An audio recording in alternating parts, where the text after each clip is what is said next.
అందరికీ నమస్కారం. నిన్నటి దినం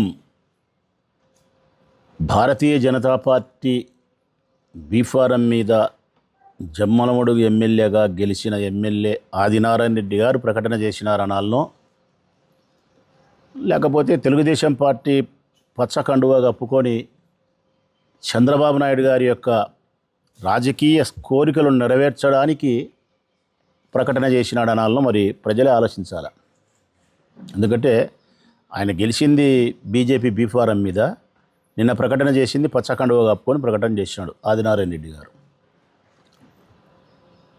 ఆయన ఉద్దేశం ఏంటంటే కనుక ఈ రాష్ట్రంలో ఎప్పుడైతే ప్రభుత్వ వైఫల్యాలు తీవ్రస్థాయికి చేరుతాయో, తుఫాన్ అని ప్రభుత్వం పూర్తిగా వైఫల్యం చెంది ఉంది. గుడిలో జరిగిన ప్రమాదం, మరణాలు, బస్సు యాక్సిడెంట్, మందు దాగి బైక్ అతను అంతమంది చనిపోయేదానికి కారణం. ఆరోగ్యశ్రీ ఆగిపోయి ప్రజలు అల్లాడుతున్నారు. ఫీజు రియంబర్స్మెంట్ ఆగిపోయి పిల్లలు బడికి పోకుండా కాలేజీ పోకుండా ఇబ్బందులు పడే పరిస్థితులు వచ్చినాయి. ఇవన్నీ ప్రభుత్వ వైఫల్యాలు. తీవ్రమైనటువంటి చంద్రబాబు నాయుడు ప్రభుత్వం వైఫల్యం చెంది ఏమి అసలుగా ప్రజలకు సమాధానం చెప్పుకోలేని పరిస్థితిలో ఉంది. పుండు మీద కారం చల్లినట్టు తుఫాన్ ప్రభావం, మొంతా తుఫాన్ దాదాపుగా 6-7 కోట్ల రూపాయలకు పైబడి 6-7 కోట్ల రూపాయల పంట నష్టం జరిగింది. చంద్రబాబు నాయుడు ఏం చేయలేడు. ఇక రైతులను, ప్రజలను ఈ వైఫల్యాల నుంచి డైవర్ట్ చేసేదానికోసం డైవర్షనల్ పాలిటిక్స్, ఇటువంటి కష్టాలు, ఇటువంటి ఇబ్బందులు కలిగినప్పుడు ప్రతిసారి చంద్రబాబు నాయుడు ఆదినారాయణ రెడ్డి లాంటి వ్యక్తులను కొంతమందిని పెట్టుకున్నాడు. ట్రంప్ కార్డులాగా వాళ్ళని గడ్డకు తీసేది.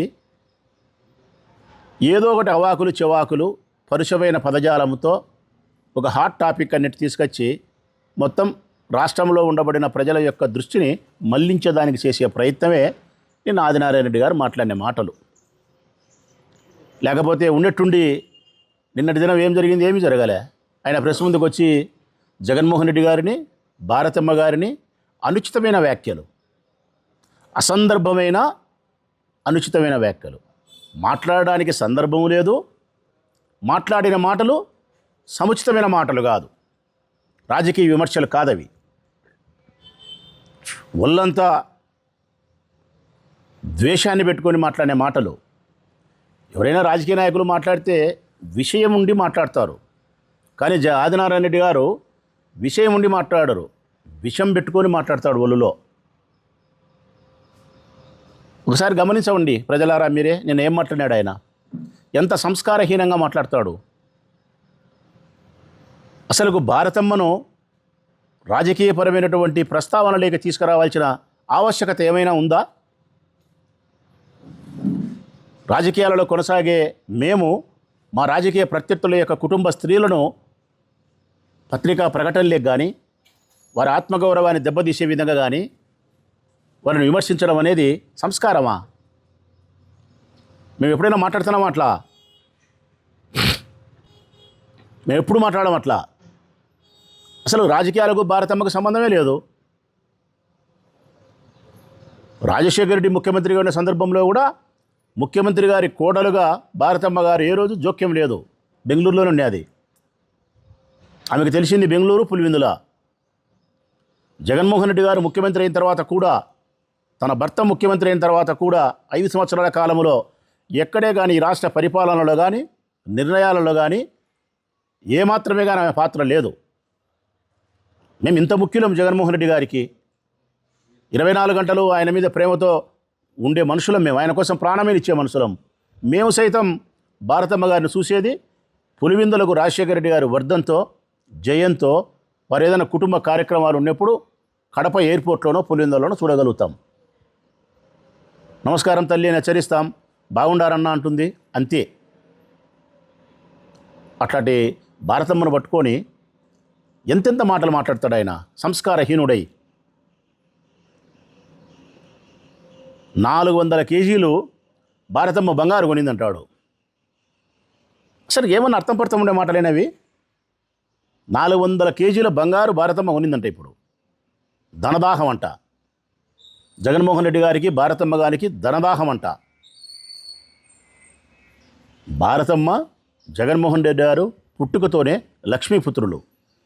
ఆదినారాయణ రెడ్డి మాదిరి, నా మాదిరి ఇబ్బందుల్లోంచి వచ్చిన మనుషులు కాదు.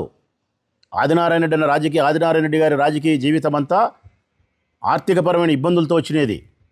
500 రూపాయలకు కూడా ఇబ్బందులు పడిన రోజులు ఉన్నాయి. వాళ్ళు రాజశేఖర రెడ్డి సహాయం చేస్తే నిలవని రాజకీయ కుటుంబం అది.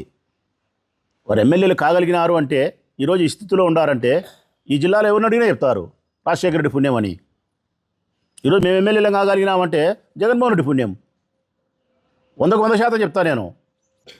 జగన్మోహన్ రెడ్డి గారు ఉన్నంతకాలం కాదు, ఈ రాష్ట్రం ఉన్నంతకాలం జగన్మోహన్ రెడ్డి గారు స్థాపించినటువంటి వైఎస్ఆర్ కాంగ్రెస్ పార్టీ 3 పువ్వులు 6 కాయలుగా ప్రజ్వరిల్లుతూ ఉంటుంది, దేదీప్యమానంగా ఉంటుంది.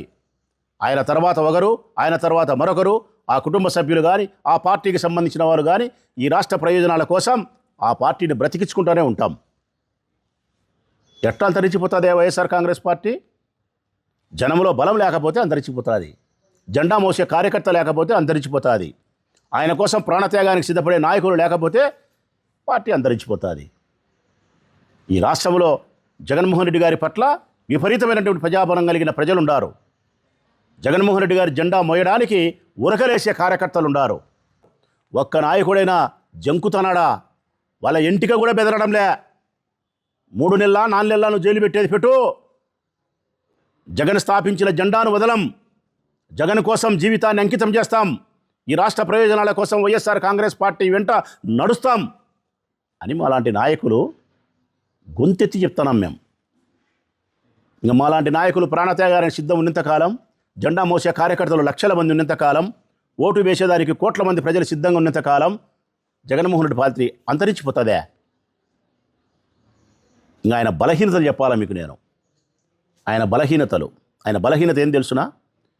నమ్మకద్రోహం చేసిన మీలాంటి ఎమ్మెల్యేలు పార్టీకి మోసం చేసి అధికారం ఉండేప్పుడు ఈ సైడ్ ఉండి అధికారం మొత్తాన్ని అటుపక్కకు పోయి తల్లి పాలు దాగి రొమ్ము గుద్దుతారు చూడి, ఇటటోళ్ళు మళ్ళా రేపొద్దున వచ్చేగన క్షమించి శిక్షించకపోవడం, ఇదే ఆయన బలహీనత. క్షమించి శిక్షించకపోవడం, ఇది మార్చుకోవాలని మేము కోరుతున్నాం జగన్మోహన్ రెడ్డి గారిని. నీ బలహీనతను మార్చుకో అయ్యా అంటున్నాం మా నాయకుడిని. నమ్మకద్రోహం చేసిన వారిని క్షమించాకు, శిక్షించు అంటున్నాం. స్పష్టంగా మరొక్కసారి చెప్తా ఉన్న ఆదినారాయణ రెడ్డి గారికి, ఎప్పుడైనా సరే ఇంకొకసారి భారతమ్మ గారి పేరు తీసుకురాకుండా జగన్మోహన్ రెడ్డి గారి పేరుతో మమ్మల్ని మీరు రాజకీయ విమర్శలు చేస్తే అది ఒకలాగా భావిస్తా. భారతమ్మ గారి పేరుతో మీరు హత్య అని, బంగారని, ధనదాహమని, మరొకటని, ఆమె వ్యక్తిత్వాన్ని అగౌరవపరుస్తూ మహిళను చూడకుండా మీరు మాట్లాడితే ఈరోజు మాట్లాడిన దానికంటే 100% ఎక్కువ మాట్లాడతా. ఎవరికైనా చెప్తా ఉన్నా నేను, మన కుటుంబాలకు సంబంధించిన స్త్రీలను నేను కానీ, మా పార్టీ వాళ్ళు కానీ, మీరు కానీ, మీ పార్టీ వాళ్ళు కానీ పరస్పరం మన కుటుంబ స్త్రీలను రాజకీయ చర్చలేకి, వేదికలేకి తీసుకురాకుండా ఉండడం మంచిది. జగన్మోహన్ రెడ్డిని ఏమీ చేయలేరు ఈ తాటాకు చప్పుళ్ళకు. ఆదినారాయణ ఒకటి గుర్తుపెట్టుకోవాలా, నువ్వు మాట్లాడే మాటలు చూసి ప్రజలు నవ్వుకుంటా ఉన్నారు. నువ్వు ఇదే పద్ధతిలో మాట్లాడితే నిన్ను జోకర్ కింద తీసుకుంటారు తప్ప లీడర్ కింద ఎప్పుడూ గుర్తించరు. ఇప్పటికైనా వయసు వచ్చింది, రాజకీయ ఇంత అనుభవం ఉంది, తప్పుడు ప్రచారాలతో అబద్ధాలతో జగన్ తిరితే రాజకీయంగా నేనేదో నన్ను గుర్తిస్తాడు చంద్రబాబు నాయుడు. నేను అనుకోవడము ఆదినారాయణ రెడ్డి వాళ్ళతో ఏం ఉపయోగం లేదని చంద్రబాబు నాయుడు వదిలిపెట్టాడు. కాబట్టి మళ్ళీ చంద్రబాబు నాయుడు గారు గుర్తించాలంటే జగన్ తిడితే, భారతమ్మని తిడితే, అవినాష్ రెడ్డిని తిడితే ఏమన్నా పట్టించుకుంటారేమో అనుకుంటున్నారు. జగన్ కాదు అధోగతి పాలయ్యేది. నీ రాజకీయ భవిష్యత్తు ఖచ్చితంగా అధోగతి పాలే. నీకు రాజకీయ భవిష్యత్తే లేదు ఈ నియోజకవర్గంలో, నేను చెప్తా ఉన్నా. ఇప్పటికైనా ఇంత వయసు వచ్చింది, ఒక పద్ధతిగా వాస్తవాలు మాట్లాడు. సూపర్ 6 సూపర్ హిట్ కొట్టడం కాదు కదా. నువ్వు ఆడబిడ్డ అనేది ఎప్పుడు ఇస్తావో నీకు చెప్పు. రైతు భరోసా 1,00,000 రూపాయలు ఇస్తావేమో చెప్పు. నిరుద్యోగ వృత్తి ఇస్తావేమో చెప్పు. అంటే ఏది ఇలాంటి పరిస్థితులలో కోట్లు ఖర్చు పెట్టి సూపర్ 6 సూపర్ హిట్ అని ప్రజల సొమ్ము ఖర్చు పెట్టి అబద్ధాలతో ప్రచారం చేసి మళ్ళీ రాజకీయ పబ్బం గడుపుకోవాలంటే ప్రజల అమాయకులు అనుకున్నావా? నువ్వు చెప్తే వినేదానికి అమాయకులు అనుకున్నావా? నవ్వుకుంటున్నారు నిన్ను చూసి నువ్వు మాట్లాడే మాటలకు. మళ్ళీ మళ్ళీ చెప్తున్నా, 23 మంది నీలాంటి వాళ్ళు పోతే జగన్మోహన్ రెడ్డి ఒక్కడుగా వచ్చి కేంద్ర ప్రభుత్వం అధికారంలో ఉంటే కాంగ్రెస్ పార్టీని సోనియా గాంధీ కూడా అనగదొక్కాలని చూస్తే బయటికి వచ్చి ఒక్కడుగా పార్టీ పెట్టి ఎప్పుడు రాష్ట్ర దేశ చరిత్రలో ఎప్పుడు లేని విధంగా ఎంపీకి నిలబడితే ఎన్ని లక్షల మెజార్టీ వచ్చింది? 5 లక్షల పైన, 5,50,000 పైన మెజార్టీ వచ్చింది. ఒక్కడుగా బయటికి వచ్చి పార్టీ పెట్టినాడు. అలాంటి వ్యక్తిని పట్టుకొని నీలాంటి వాళ్ళకి రాజకీయ భిక్ష ఎంతోమందికి పెట్టినాడు. భిక్ష పెడితే మీరు మోసం చేసి 23 మంది పార్టీ మారితే కూడా 151 సీట్లతో గెలిచినాడు ఎమ్మెల్యే సీట్లు. 22 మంది ఎమ్మెల్యే గెలిపించినటువంటి వ్యక్తి జగన్మోహన్ రెడ్డి.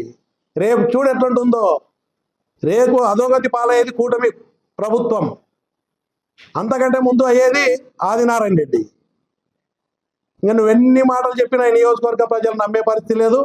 రాష్ట్ర ప్రజలకు ఆదినారాయణ రెడ్డి గురించి అర్థమైంది. ఎందుకు మాట్లాడతావు? విలువ పోగొట్టుకుంటావు. ఇప్పటికైనా వాస్తవాలు మాట్లాడు. మళ్ళీ మళ్ళీ జగన్మోహన్ రెడ్డిని, భారతి గారిని, కుటుంబాన్ని మాట్లాడితే పద్ధతిగా ఉండదు. నువ్వు వాస్తవాలు మాట్లాడు.